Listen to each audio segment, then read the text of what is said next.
I've given the Austin head a clean up. It needs a bit of work. Needs that whole surface flattened out. So I did give it a quick sanding blast, get most of the crud off it. So what I'm going to do, fortunately because it's only a small engine, this will fit on the lathe. So I'm going to mount it to this face plate, and then we'll go ahead and pop on the lathe. I think we'll just face this side first, get all those just knocked down a touch, smoothed up, and then I rotate it, and then we'll hit this side and clean that one up. So I go ahead and get this mounted up on there.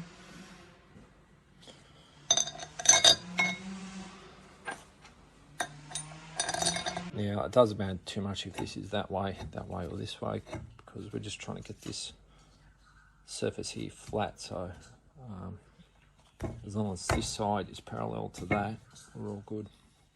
Okay.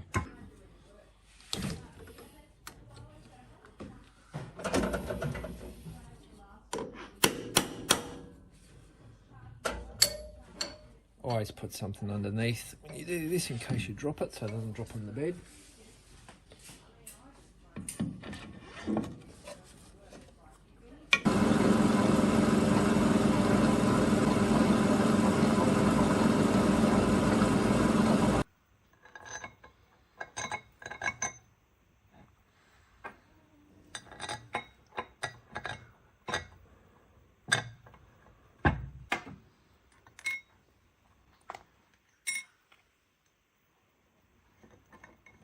And I'm just lining this set of holes up with the slot and the face plate. That looks reasonably centered as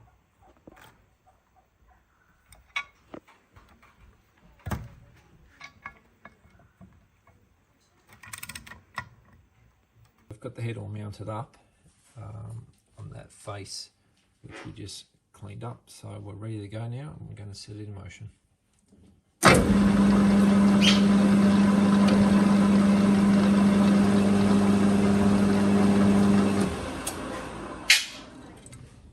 We've just finished one pass. The head itself wasn't too bad, it wasn't really warped. There's just a bit more corrosion in there and a little bit of pitting here and there, so we've run over it once and that's cleaned most of it up. There's still a little bit more left, so we will go once more just to clean that up.